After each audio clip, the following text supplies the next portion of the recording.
experts predicted the series would get physical, but Game 3 between the Heat and the Bulls was more than chippy. The hallmark moment was when Nazr Mohammed got ejected in the second quarter for pushing LeBron. Well, Bulls coach Tom Thibodeau said LeBron flopped. Those comments earned him a $35,000 fine. So in the court of public opinion, Skip Bayless, I'll start with you first. Do you think LeBron James flopped? I don't care about the court of public opinion, Stephen A. Smith. This is just my opinion. I love that Coach Thibodeau called out LeBron after the game for flopping because he did flop. He did exaggerate his fall. And let's be clear about this. Do I think LeBron was surprised that Nazr Mohammed two-hand shoved him the way he did? Yeah, I think he was surprised. But come on, LeBron James is 6 feet 9 inches, 260 pounds. And for him to go sliding back across the floor like he got hit by a Chicago bus, I'm not buying it, Stephen A., because I think he helped propel himself backward just a little bit. So I'm going to qualify this as a flop. And I think it was worth the $35,000 it cost Coach Thibodeau after the game to go ahead and call out not just LeBron, but the Heat, because he realizes they are a little mentally vulnerable to the Bulls' physical play, especially LeBron James, because you can get under his skin a little bit and inside his head, as I think they did in this game. LeBron had, by my standards, a disappointing game. He shot 6 for 17. The Bulls were in position to pull this off, and little Norris Cole ended up outplaying little Nate Robinson, which closed the deal for the Heat. I said it'd be by 10. It was a shocking way to get to a 10-point advantage. On this particular matter, you're clueless, and it doesn't surprise me at all. I had anticipated that you would say such a thing because God forbid that somebody 6'8", 240 pounds could be looking the other way when getting shoved. You shrank him an inch and 20 pounds? Excuse me? What are you talking about? Oh, LeBron, he always says he's 6'9", 260. He says that publicly. No, he's usually around 240, 250. Oh, but you weighed him the other night. I forget. Go ahead. No, I'm just telling you what he is. That's what they tell me. Don't knock me for it. I don't care about his weight. I don't care if he was 290. It doesn't make a difference to me. Don't distract me from the subject at hand, interrupting me with something so frivolous. The point is that he was looking the other way, and he got pushed. And he fell down. He didn't pretend to be hurt. He didn't pretend to be incapable of getting up or anything like that. He just got hit. He just got shoved, and he was surprised, and he was looking the other way, and then got shoved.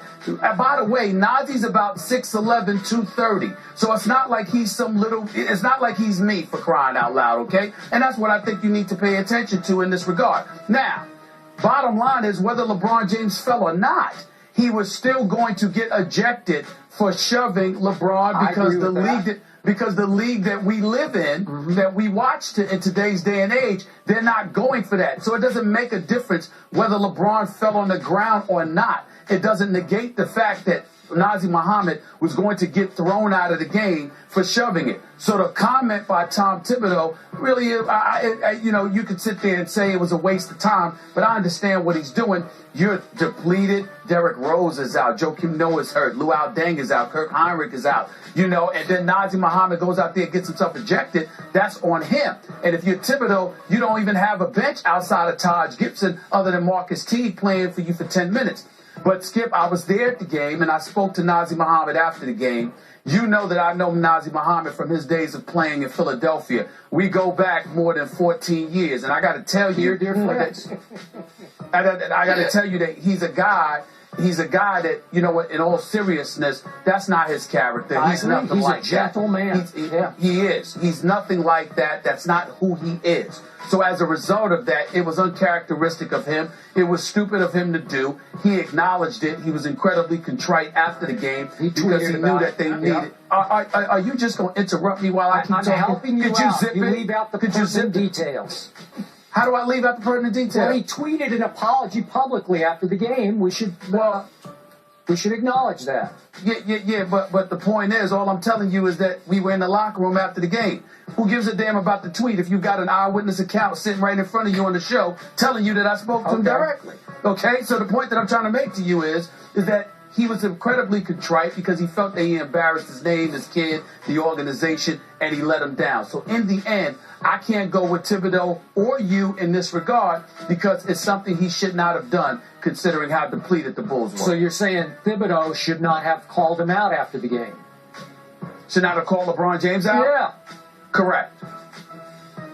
Okay. Wow. Take it there? Yeah. All right, good. So you say no, he says yes. LeBron actually took this issue of flopping like no big deal. He said, I'm very aggressive. This is not my type of game. But here's the question. I'll turn it over to you, Stephen A. Who do you think is going to win tonight? You know what? I think I'm going down with the ship from this in terms of my prediction. I predicted that the Bulls would lose this series in 6 games. It looks like 5, considering the injuries and the ailments they've been suffering from. But they battle real hard in Chicago. I think the Bulls have a shot to win tonight's game. Luol Deng did practice lightly yesterday, according to them. It's questionable whether he'll play tonight, but it's still possible. It hasn't been definitively ruled out. The same can be said about Kirk Heinrich. I don't think that neither will be nearly as effective as we're accustomed to them seeing them be in the event that they do elect to play. But I think that you're at a point right now, if you're the Bulls, you just need somebody to be able to come out there and to give you a few minutes to spell for the other guys so they're not absolutely positively exhausted come, the fourth quarter of tonight's game. I definitely think it's possible for the Bulls to win tonight's game, not to mention the fact that D-Wade he's not 100%. That bone bruise has been bothering him in his knee. It hasn't gotten worse, but it doesn't get better either. The reality of the situation is that he's playing through it, and he's managing judiciously in terms of his level of aggression. We know what he's capable of doing when healthy, but he's not 100% right now. I think if there was a game that the Chicago Bulls could actually steal, it would be tonight's game. And so I'm assuming that they're probably going to win tonight. Remember, I predicted the Heat was going to win Game 3, and they'd possibly lose Game 4. I'm going to stick to that prediction, Skip, and hold the fort with that. So you got Bulls winning at home tonight. Yes, and then losing the next 2. I just can't see it. I'm sorry. I'm sure they will scratch and they will claw, but you're telling me for sure that you don't think Luol Deng will be able to even scratch and claw with them. Well, actually, I'm saying to you, I'm not sure. I thought he wasn't going to play at all. I thought it was no possibility. But then there are reports out of Chicago that he's practiced yesterday a little bit anyway, and that it's possible he may play tonight and make an appearance for a few minutes. I don't know if that's true, but that's what they're saying. That could be a big deal, although I wouldn't expect a whole lot of him. Right. Given the quotes that he said about how he's just so depleted physically that he can't. He said he could barely practice. So I don't know. I'm gonna expect that he doesn't play tonight. I'm gonna expect that true grit can only take you so far against supreme talent. And I'm gonna say it again. This team cannot deal with LeBron James. He is whatever his size is. He's 6-something and 2-something, and I don't think Jimmy Butler can keep him out of the lane. Shouldn't be able to. Maybe Joakim can keep him from the rim, but LeBron should just wreak havoc on this team and should start putting this team away tonight. I'm going to predict another 10-point Heat win. It'll be tough for a while. It'll be tough for 3 quarters, but Stephen A., Norris Cole, and we've been talking about him all year. Fantastic. After the game he played against Tony Parker at the Spurs when they played their B team, and he flat out outplayed Tony Parker at San Antonio, I said, wow. And again, he helped keep Nate to a low roar the other night. He kept Nate down, and they were a good matchup because maybe Norris is a little bit bigger, but he's not much bigger than Nate is. But Skip, go ahead.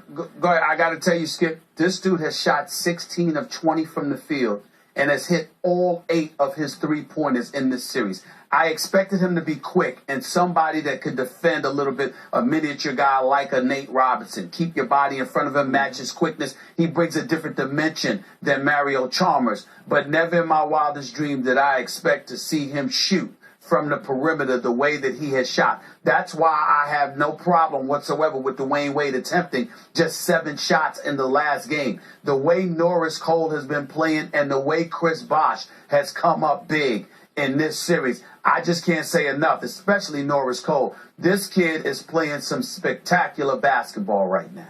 Chris Bosh played some spectacular basketball on Friday night. I didn't expect that. I didn't see that coming. Didn't see Norris Cole coming.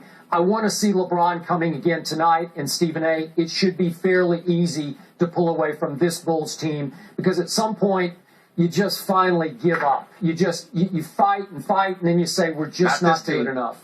Not this team, Skip. They're not giving up. Not this team, not this crowd. And I will say to you that what threw me a bit off, and you can speak to this because, by the way, just as an aside, Skip, everywhere I go in the damn United Center, I don't know if you know it or not, but you got a fan club. Whole bunch of, journalists that worked with you, guys at the Tribune. Dan McGrath, my former editor and yours, told me to say hello to you as well. Everywhere you turn, you got this fan club of yours. I'm sorry to subject you to that. Thank you so much. But I will tell you, and Chet as well. But here's the deal. Chet Copy. How you doing? That's right. That's right. Here's the deal, though.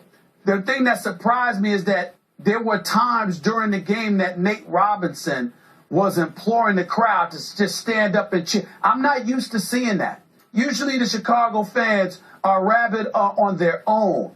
He seemed to need to have the need, to feel the need to incite them a little bit, which told me that, you know what, they had that kind of attitude. The players don't, but the crowd may have been resigned to it to some degree until Nate and Joakim Noah got them sparked. I don't think that's the case tonight. I think they'll be ready. All right. And speaking of predictions, anybody predict what was going to happen on the PGA Tour this weekend? I did not. Oh, you did? No, I didn't. Skip did. Tiger and